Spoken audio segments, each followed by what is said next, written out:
So now, without further ado, I'm very excited to introduce Colum McCann and Diane Foley, co-authors of American Mother, the story of Diane's son Jim Foley, who was kidnapped, tortured, and murdered in 2014 by the ISIS group known as the Beatles.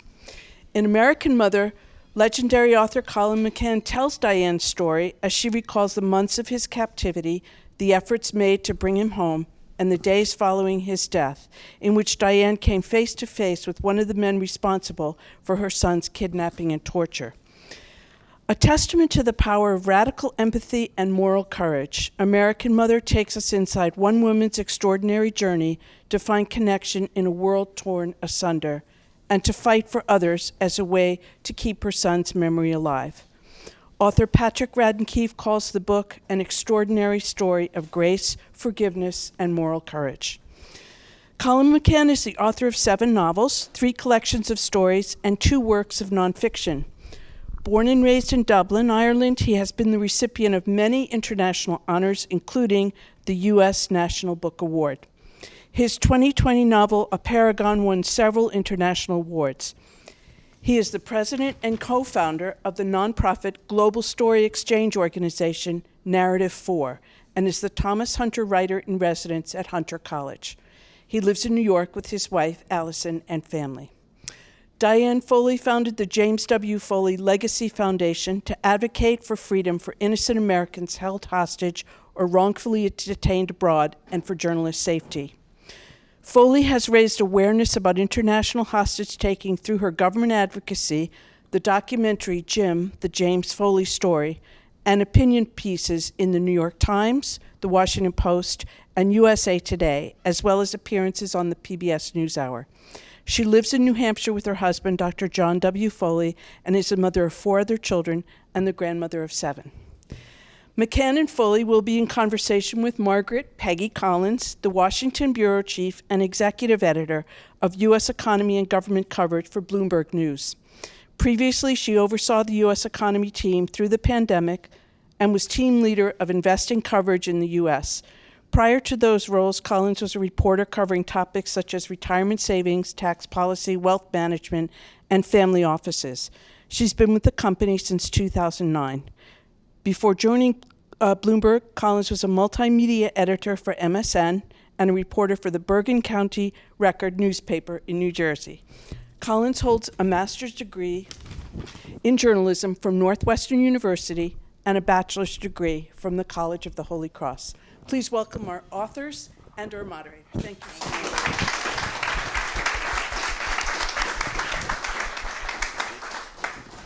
Well, thank you all for being here tonight. It's my honor to moderate this conversation about this stunning new book. I learned when I got here from the publisher that the book actually launched in January in France, if I got that right, Diane, and is already a bestseller there and in Ireland, where Colum is from, which is very exciting. And it's just come out here in the U.S. in March. But Diane, not everyone was convinced that this book was worth writing. So can you talk a little bit about the start of that and how the two of you first came together? Sure. Colum and I were strangers. And Colum first heard of Jim's story after Jim was murdered, because someone sent him a picture of our Jim reading Let the Great World Spin. And so that piqued Colum's curiosity. And he generously reached out to us, but I never received the email. So it was really just 3 years ago on a Zoom call regarding one of his other novels, A Paragon, at Marquette University. Yes, and I was invited to that, and that's how I met Colum. And then he came to visit, and we became good friends, and he very generously offered to help write it. So the extraordinary thing is that, I felt a kinship with Jim. Now I feel that he sits on my shoulder as we travel around and talk about this book. But, when I went and talked with Diane and John up in their house in New Hampshire, Diane said to me, well, we're going to go, I want to go meet my son's killer. And because of the plea agreement that had been negotiated, and we'll talk a little bit more about this because we also have a very important person in the audience here tonight, one of the architects of one of the great acts of justice that we feel occurred, Mr. Okay, well, Dennis Fitzpatrick. We decided to go down to Virginia together to meet Alexanda Kotey. And that moment, I will just paint it for you just very briefly in broad brush strokes. We walked into a quite large room in the middle of a courthouse, a windowless room in the middle of a Virginia courthouse. And Diane walked up to the table, sat down not 4 feet from him. And the first words that came out of her mouth were, "It is nice to meet you, Alexanda." And she had thought about how was she going to address him, all of these things. And can you imagine what that must have felt like in that particular moment? There were lots of other people in the room. There were prosecutors, there were defense, there were court guards, there were FBI agents, and everything dissolved away. And until you see this man and this woman talking then about faith, about conviction, about violence, about loss, about a whole plethora of human emotions for the next 2 days. And then 8 months after that, we saw him once again. And for me, as a writer, as a journalist, as a person who wants to live in the world, it was one of the most extraordinary human experiences that I've ever come across. And I will embarrass her here because I will say I met a person of extraordinary courage. And that was one of the reasons that led me to want to write this book and articulate what went on, because within those walls and then beyond those walls was one of the stories that I feel is almost mythic to our times. And I'm deeply grateful to Diane for allowing me the space to get in there and to try to excavate some of the complications of this story, because it's about a lot of things. Diane, could you talk a little bit more? Because as Colum's saying, the book, for those of you who haven't read it yet, opens up essentially with the first chapter in that courtroom and on that day that you first met the man who played a role in your son's murder. So what was it like for you? I was nervous. I was grateful that Colum was willing to come, and grateful to the Department of Justice and Attorney Fitzpatrick for allowing it, allowing Colum to be a family friend, for he surely was at that point. But I had to pray a lot about it because I wanted to be able to see Alexanda as the flawed human being that we all are, and same age as one of my sons.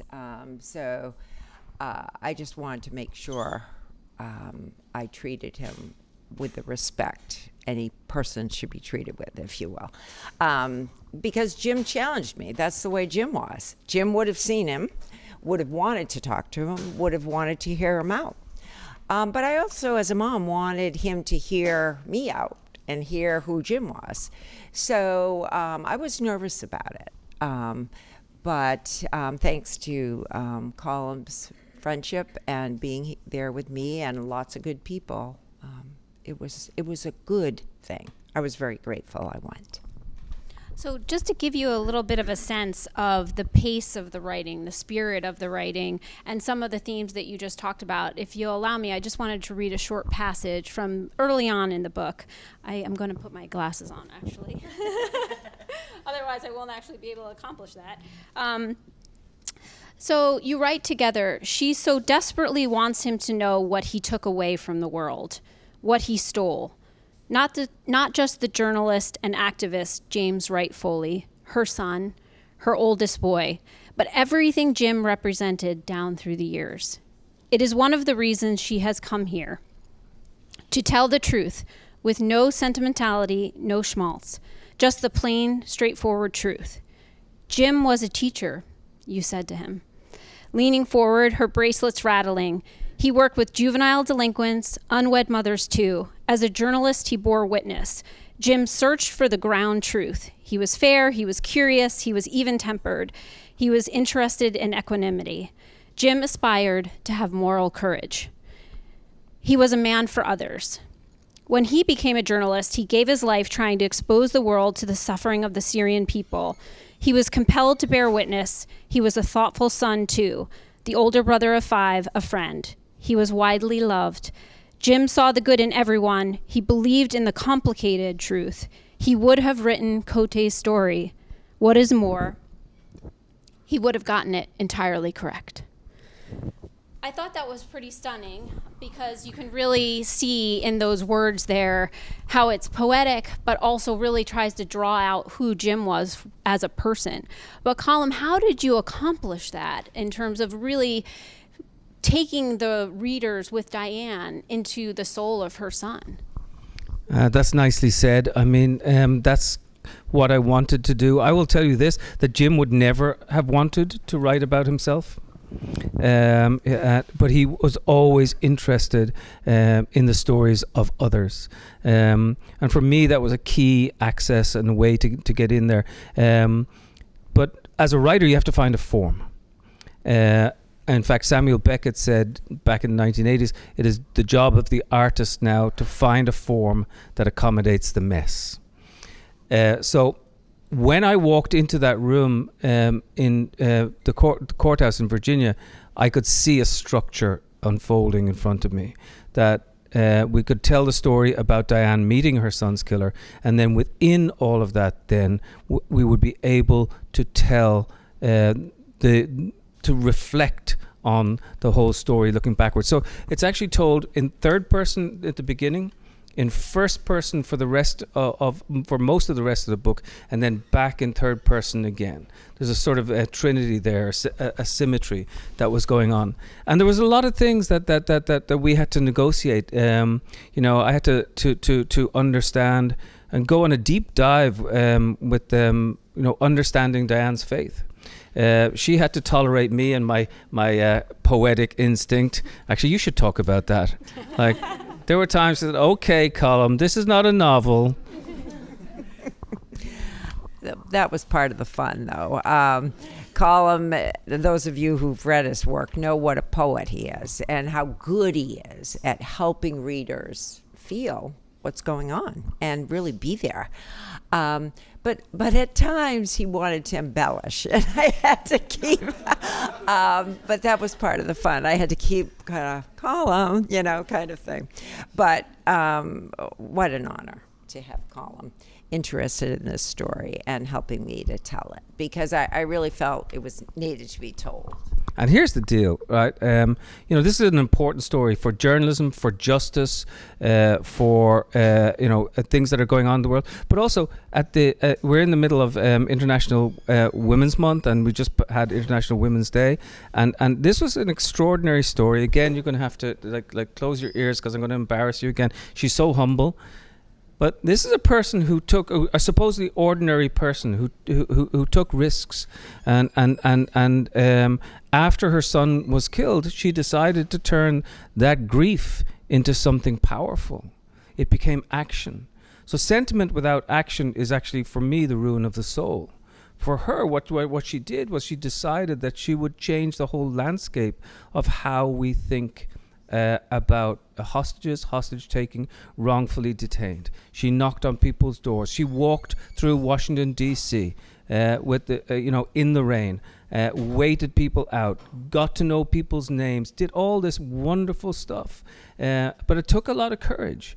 And at that stage, Diane, again, close your ears. She was in her 60s when all of this happened, and this is 10 years ago.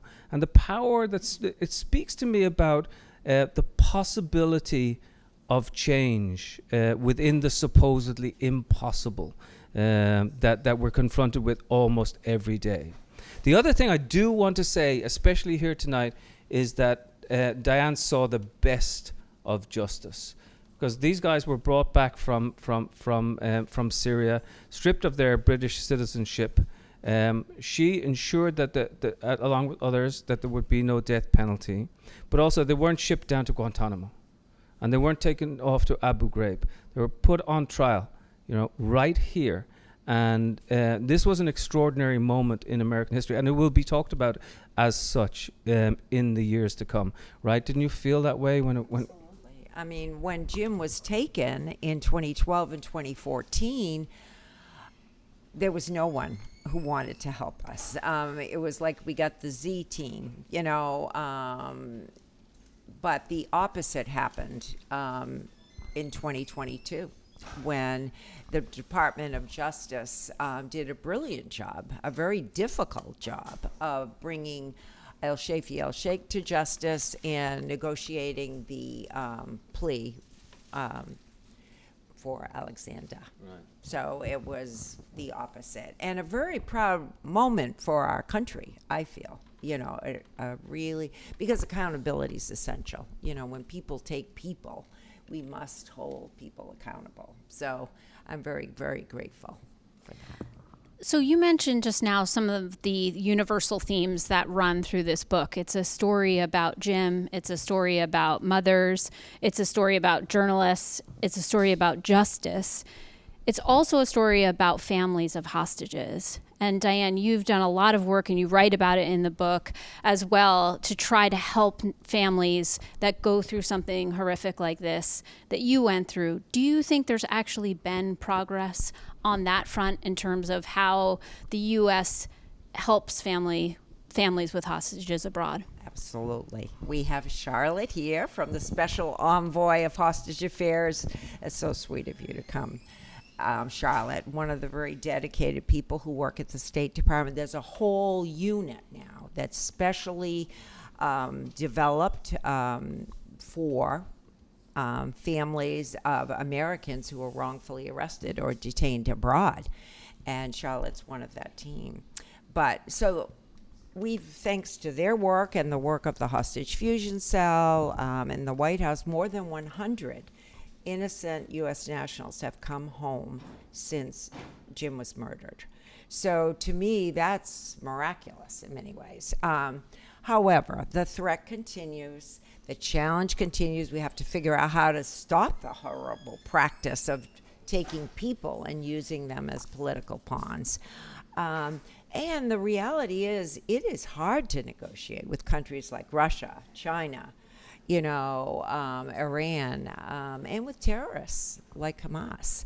So the complexity continues, and it really takes the very best of our government to address a lot of those things. So therefore, the work of the Foley Foundation continues, and our government and other wonderful NGOs, but definitely an improvement. I mean, now we have an entity who cares and who's accountable, who will actually talk to families as much as they need to be talked to, which was not at all the case when Jim was taken. Colum, did you want to comment on that part of the book, how you tried to draw that out? Well, I think what's important to talk about in a wider sense just is that we're living in increasingly strangely narrow times where people seem to be sort of diseased with certainty. And you come into the room if you look like me, and you come into the room if you vote like me or you sound like me, but otherwise you stay out. And a lot of how we are thinking seems to be, directed in very singular ways, and so we have these very narrow instincts. And one of the things about this particular topic is that the narrowness belonged, a good few years ago, when we've begun to think in broader, more intelligent ways. And so Diane used the word complexity. I like the idea of messiness, in fact, I want to write an essay someday. My wife knows this very well, in praise of messiness. No, but I also mean intellectual messiness. The ability for us to say something like, "I don't know." When you get asked a question, to be brave enough to say, "I don't know." Also, as artists and writers and thinkers and people who are involved in political situations, the ability to say, well, that's complex. Let's try and figure it out. I think we will become better people when that complexity gets looked at, and we're prepared to say, like Diane said when she went in and sat with Alexanda Kotey, we don't need to necessarily love each other. We actually don't even need to like each other, though we hope that we eventually all could. But we must understand one another, because if we don't understand one another, we're doomed. And so these lanes of narrowness that you see in an increasingly big world where we shouldn't be narrow are ones that as artists, as teachers, as journalists, as people involved in politics, we have to try to protect. This is where the essence of the sort of democratic instinct comes from me. So for me, looking at this book, and looking at this woman and her career, it was really important for me to be able to communicate the pulse of the moment, but also the little bit of confusion. It's a little bit confusing when you go in to see Kotey and we liked him almost. We understood him almost. It's a little bit confusing when he starts talking about Islam and Christianity and he seems to be, a person of some integrity in relation to, certainly in relation to his religion and so on. And we're trying to deal with all of these things. Eventually, what it all comes down to is one person being brave enough to have the courage to actually try and go across the divide. And it's a big divide. To go across the divide and say, I will look at you, you're human, and we need to know each other, and we will become better when we know each other. It doesn't mean that we have to kowtow to each other. It doesn't mean that we have to make it easy. But I think that's part of what Diane understood essentially as she was going through this whole journey. When you were talking there, Colum, it reminded me, Diane, of the scenes in the book when he's actually talking to you about his own children. I think even showed you a picture of them, and you come back to it at the end of the book, and you titled the book American Mother. So what are some of the things, or a thing that you hope mothers take away from this book, given that your road as a mother has been so hard? Well, I think mothers, parents know how tough it is to parent, right? And I just think any person has the option to always choose to do the tougher thing. Jim has challenged me to try to find some good, something that could help others out of a horrible situation. Jim would have, and he really challenged me to do the same thing. And I think in our world today, we're all challenged, right? We're challenged to try to understand the person that disagrees with us, or the teenager that won't listen. We're all challenged in different ways, and I guess this book is partly important to me because I just want everyone to realize that they can make a difference in their way, because we all have gifts, we all have opportunities every day to do the hard thing, but maybe the kinder thing in the world. So it's been a challenge for me, but I think mothers are always trying to do that. And I think mothers are always trying to keep their kids alive. And when it doesn't happen, it's so extraordinarily shocking that what are you going to do? Part of the journey for me was to watch this sort of almost Scheherazade-like moment where Diane talks about Jim and tells his story even in front of Alexanda Kotey, in order to keep him alive. I mean, part of the reason that you went, Diane, is to tell him that you actually didn't really kill my son, because his legacy will live on through stories and storytelling. And this is important in relation to art.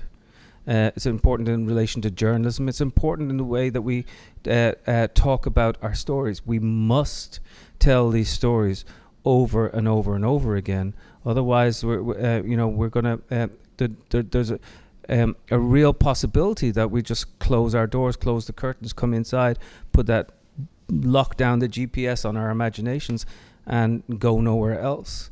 And so what Diane was saying, I think, is well, this is a Scheherazade moment. I will tell the story of my son in order to keep him alive. And the great thing about it is that I really feel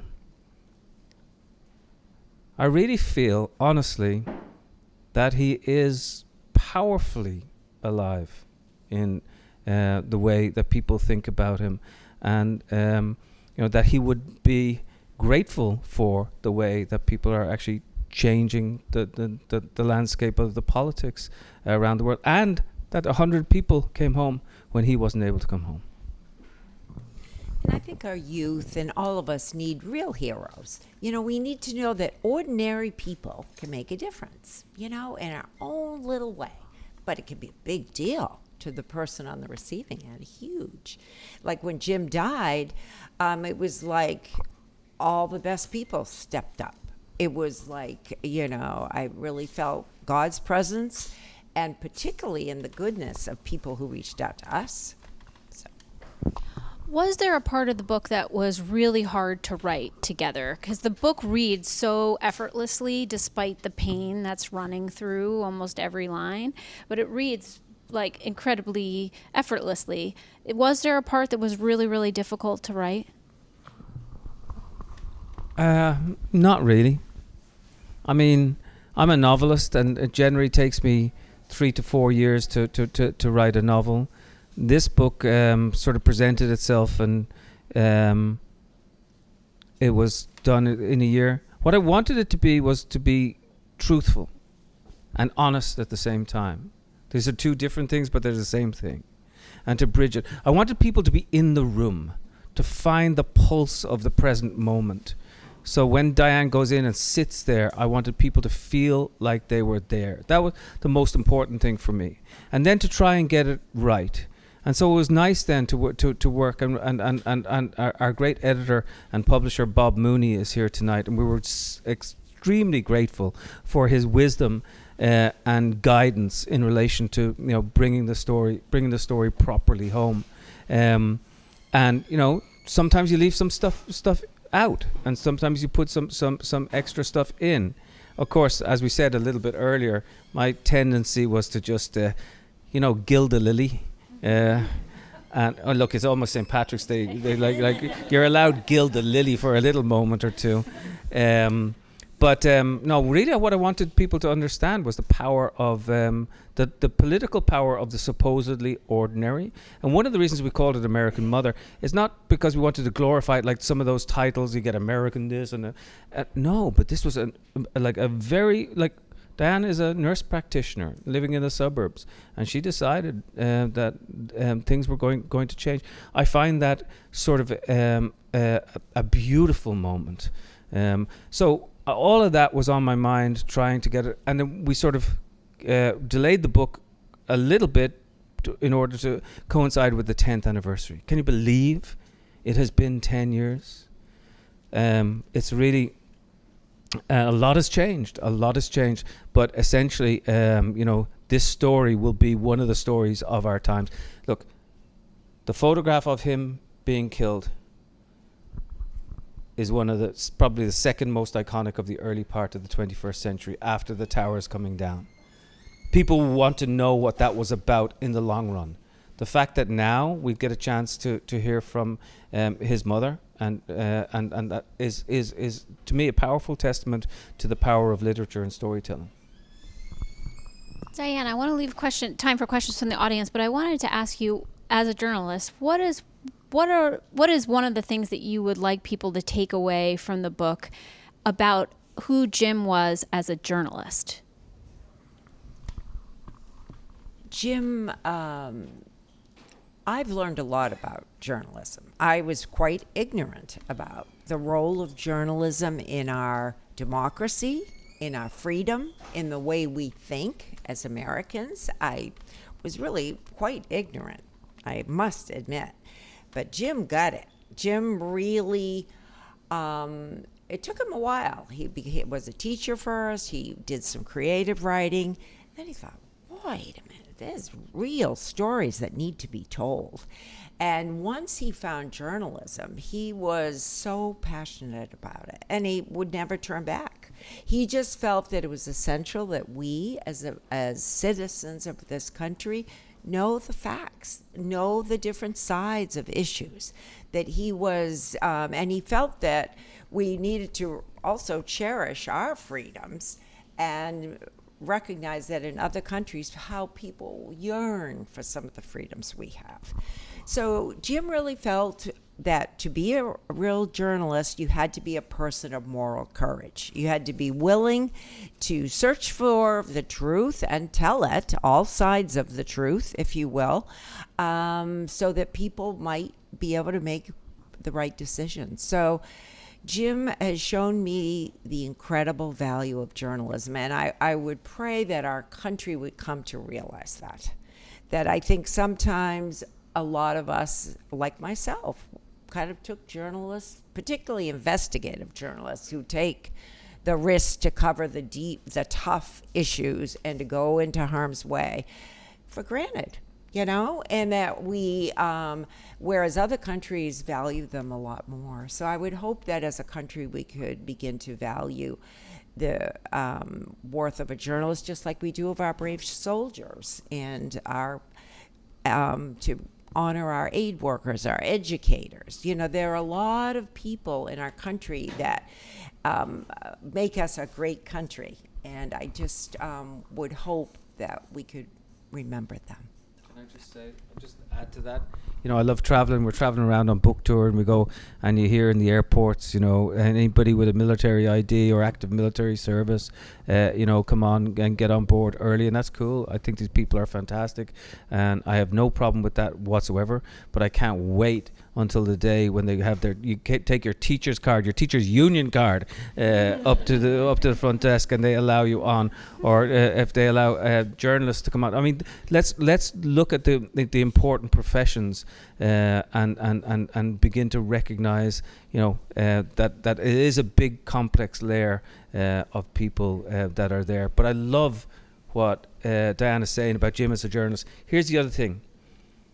He was able to talk about policy and all that stuff, but really what he cared about was going in to the little marketplace, getting his shoes dirty, going down the alleyway, going into the little room off the alleyway, meeting the old man who's playing chess, or meeting the young girl who's on her way to school carrying a box of books, and writing the story about that supposedly anonymous corner of human experience, and using that little speck of supposed dust to actually build up a whole story so that we could actually relate to it. So it wasn't just all about facts and figures. It was more about the human texture that was going. So that's what Jim really cared about. And everybody who I talked to who knew him liked him. That sounds simple, but they just liked, they thought he was fun. They thought he was brave too. He asked tough questions, but he got embedded, he did all these things, and I think he lit people up. He was like a candle to other candles, and that was one of the things. And there's a lot of journalists like that around, a lot of them.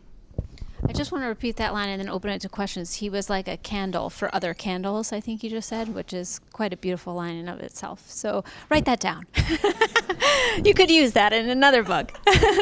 Does anyone in the audience have a question that you'd like to ask? We're going to pass this mic around. I know it's not amplifying, but it's so we can capture the question for the video. Thank you.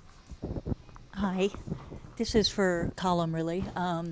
After the recent Hamas, and Gaza conflict, I read a paragon.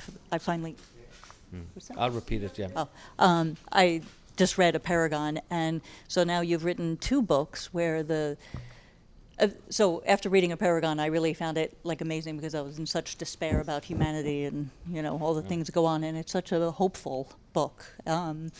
And now you've written 2 books where radical empathy is at the core of it. So is this like a niche that you're making for yourself now, and what comes next? Because it's really, we live in really dark times right now, and it's really amazing to read these books that have hope at the core of them. Well, thank you for that question. The question is about writing about the situations in the Middle East, finding radical empathy and hope in the darkest sort of situations, which is exactly what Diane does too. For me, I mean, you write towards your obsessions and you find these things and they come along. And sometimes, honestly, the big lie about writers is that they know what they're doing. I mean, you just don't know what you're doing. Like, you're hoping, you're going on a wing and a prayer and you're thinking, Jays, maybe I'll get this right. Maybe something will come out. And so you're not really sure about what the theme is going to be or any of that sort of stuff.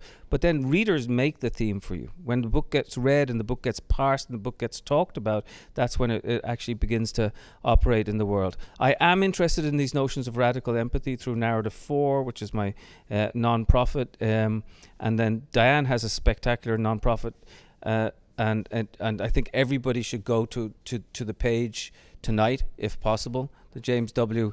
Legacy Foundation. Please go and give in $5 or $10, because the work that's being done in terms of moral courage and radical empathy is extraordinary on her part. Can you give us the email address? I'm gonna, and I have bookmarks that has the address. It's the jamesfoleyfoundation.org.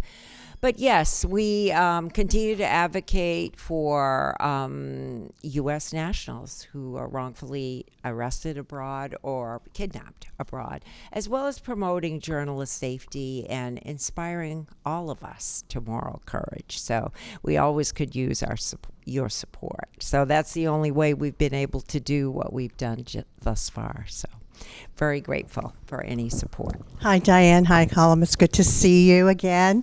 My question is, Diane, if you can take us back to when Jim was still alive, that you knew that he was still alive, and it was our policy is that we don't negotiate with terrorists, and families could not, if the families were hearing from people that were taking them, like in ISIS, this case, you had heard from them, right, that they had Jim hostage, and you couldn't do anything. You wanted to, but you couldn't, because you would be prosecuted, you would be arrested. So can you just a little bit talk about that? Because I want everyone to understand the impact that you have had, because through your voice, you were able to go to Obama with other family members who had loved ones hostages.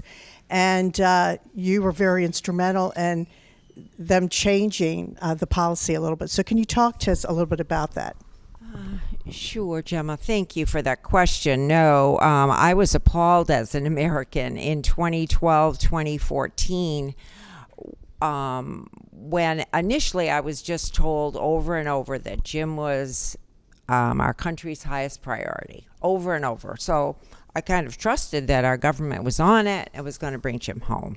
I really did. I was very naive, ignorant of our policy, which at that time meant anyone who knew policy would know that President Obama had no plans of negotiating for Jim's release or the other Americans, but I didn't know that and was always reassured that they were on it. But as the others came home, we began to see, it appears that the other European hostages, we actually are blessed to have one of the French hostages present here.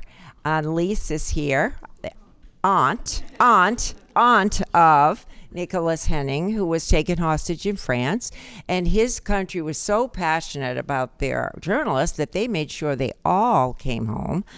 And I started to look at that, and I thought, wow, they're really on it. And the Spanish came home, and the Italians came home. And then in that early part of 2014, finally, one person from the National Security Council told us, all four of the American families, very clearly that our country was not going to negotiate, not ask another country to negotiate, nor would we ever do a rescue mission. And don't you dare raise a ransom because you will be prosecuted. And we were told that 3 times. And at the time, I was appalled at the callousness of it all. And yet, he was the one who was the most honest, because at that moment in time, that was the reality, that our government was not planning to help in any way, and that we would be prosecuted if we dared. I mean, we went ahead and tried to raise pledges for ransom anyway. But the reality was the captors, they wanted to engage with our government. When our government did not engage, they didn't care about what we had to say, to be honest. But that is improved in a huge way, because not only Jim was killed, but journalist Stephen Sotloff, aid workers Peter Kassig, Kayla Mueller, journalists Luke Summers, businessman Warren Weinstein were all killed in the same 6-month period. And we're horrified as a nation. And I really feel the Obama administration was horrified too, shocked. Oh my goodness. I mean, I think everyone was shocked. And, you know, a lot of good people stepped up. And President Obama realized that we had to do better. I was so angry. I felt that as an American, we could definitely do better.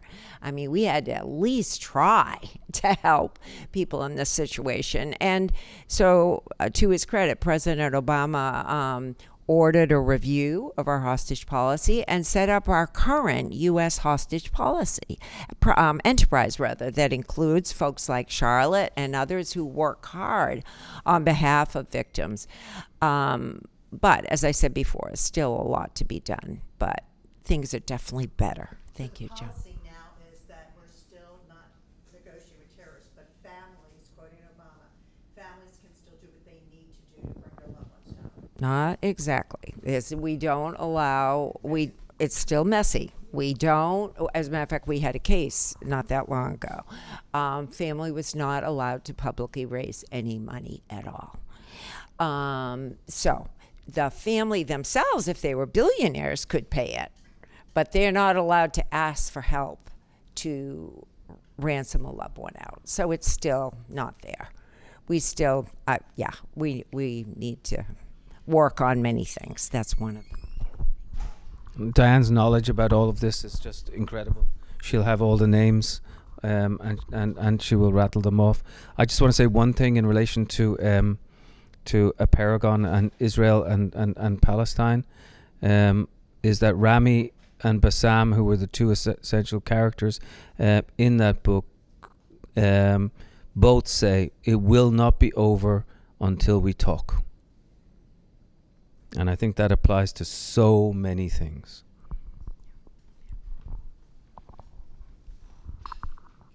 Just one question.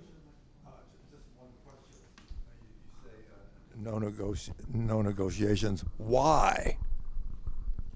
Well, at that time, you know, our government refused to negotiate, particularly with terrorist groups, because we felt it would incentivize more kidnapping. And there was no evidence for that. As a matter of fact, the evidence showed the opposite, that if you don't negotiate with kidnappers, terrorists, the person's going to die, because that's what the terrorists want, you know. So, however, President Obama was continuing a slogan, if you will, that had gone on through many administrations, and that is why the Foley Foundation is promoting more evidence-based research that can actually support our policy to make sure it protects Americans and our foreign policy. So, because that was followed and many American lives were lost because of that slogan, if you will, that really wasn't based in any research at all. So it was just a theory. It was a theory. It was a, yeah, exactly.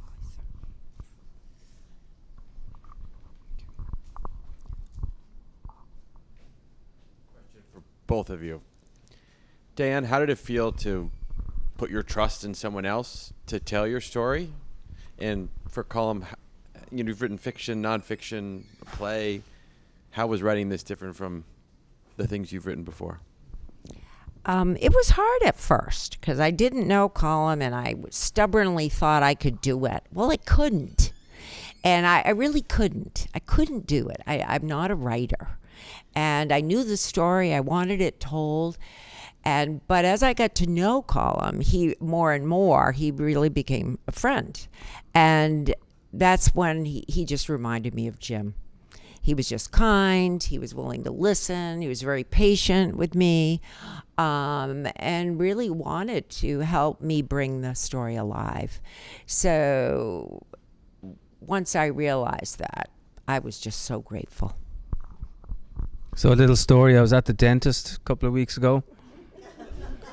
Right. And the dentist is there and he has me shut up, And it's hard to shut up an Irishman, but at the dentist he gets shut up. Right. And he's there and he's like, and he said, he'd asked me earlier, what do you do? Oh, I write books. And he's there. Grrr, and he says, I've always wanted to write a book, he says to me, but I've just never had the time. And I'm going, I've always wanted to do brain surgery, but I've never had the time. Writing a book is hard. I'm lucky because for whatever reason, this is what I want to do and need to do. With fiction and non-fiction, I have as much responsibility to my non-fiction characters as I do to my fictional characters. In fact, I question the word fiction and non-fiction. I'm not so sure it's a good construct. Anybody from the Library of Congress will want to shoot me down because they want to shelve things in different ways. But I think it all comes down to storytelling and telling truth, and I don't think the poet is more powerful than the playwright, or the playwright is more powerful than the journalist, or that there's no hierarchy here. It all comes down to the word and the way the word is put upon the page. So my responsibility with this thing was to get it as right as possible. But I as I said, it was a little easier because it was all there, sort of in front of me, and I didn't have to create these motives and things going on in my head. But I don't know if I'll do. It's my first major non-fiction. And I don't know if I'll do it again. I think I will, but I'm right now, I'm under deadline, in fact, for the end of this month to finish a novel that will come out this time next year. So I have a new novel coming out as well. In fact, Diane knows. She got me off a boat in South Africa because this story. I was writing another story, and this one came along, and I just knew. I knew this story had to be told. And so I sort of abandoned the novel for a little while, and then now I'm back to it. But can I say this has been one of the great experiences of my life, Peggy? Just even traveling now with Diane and seeing the reaction of people.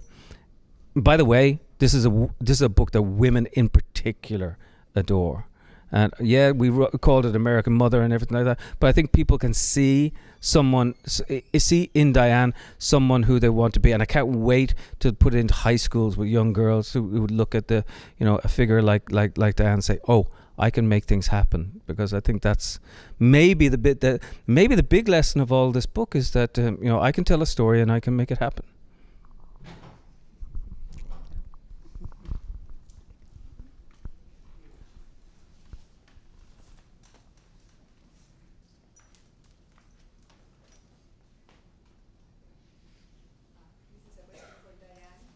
Might be too personal if you don't want to answer it. Once you knew that your son was killed, which was your motivation to meet the captor killer? And did that change, in your quest to want to meet the killer of your son and then meeting him, did that motivation to want to meet him, did that change for you? Well, I had no idea I would ever encounter any of them. To be honest, when Jim was killed, I didn't know if we could ever apprehend the people who had kidnapped and tortured Jim and killed him. I had no idea. So in 2018, when we found out, now that was 4 years after Jim was murdered, they were apprehended in the Middle East, but it still took 4 more years to work out with the British government and the U.S. government to actually extradite them here. So that was a lot of time, and time that I was, busy working on our foundation work, working with the government and to help bring others home, change some of the way we approach things. So I didn't know anything about them, and so it was only in 2021, I guess, right, when they were actually extradited to Alexandria, Virginia, and there were only two who remained, and though one of them wanted the full trial and everything, el-Sheikh, but Alexander pleaded guilty to all 8 counts. He just pleaded guilty to them all, and then, interestingly, offered to speak with victims.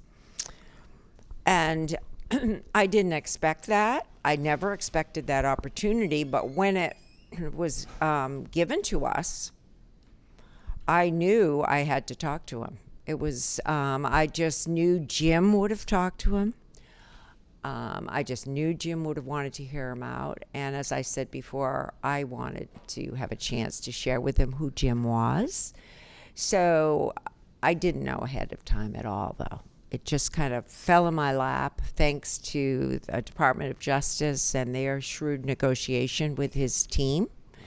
So, yeah, it was an opportunity that was given to me. And can I just say something amazing happens at the end of it all, but you're going to have to buy the book to find out what it is? We have time for this one last question. Actually, I'm not sure this is going to be a proper question. However, I haven't had a chance to read this book yet, but I have read Let the Great World Spin numerous times. So when I saw that picture of Jim reading the book, I zoomed in so much trying to figure out what page he may have been on. And I mean, the book carries so much radical empathy, right? It's the fierce mothers, it's the loss of sons, it's finding a way to come back to life. And I was simply, again, I'm not sure if this is a question, curious if that book served as a connection bridge between the two of you, or as, almost like this thing that he left behind for all of us as to carry forward, Jim, that radical empathy. And would you have connected if it wasn't for that book? I don't think so. I really, in a way, it was funny. It was like Jim showing the way. Jim loved good literature. He was always reading. And the fact that he was reading Colum's novel piqued Colum's curiosity for sure. I doubt if you're a busy novelist. I mean, I doubt if you would have reached out necessarily. I don't think we would have met without that. I mean, the world is webbed together in truly extraordinary ways. I did the same as you, I must admit. I zoomed in on that photograph.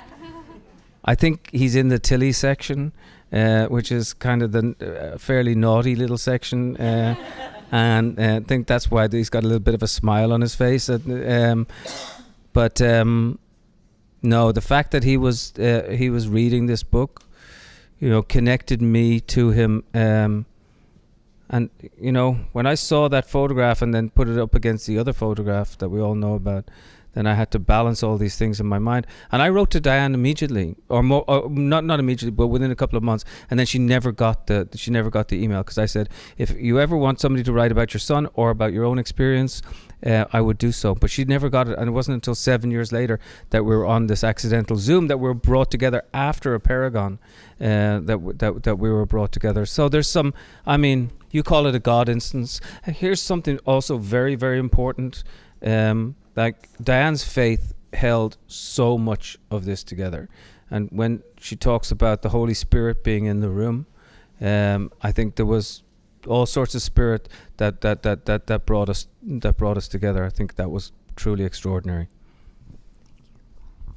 Well, I just wanted to thank you all for being here tonight. I wanted to thank Colum and Diane. I know it's been a busy last couple of months on the road. We've talked about radical empathy. We've talked about Jim's great moral courage. I also just wanted to end by saying it's also a beautifully poetic story of love. So thank you for being with us. We thank you, Peggy, and we thank all of you here at Politics and Prose and all of you who took time to come. So good of you. Thank you. Thank you all.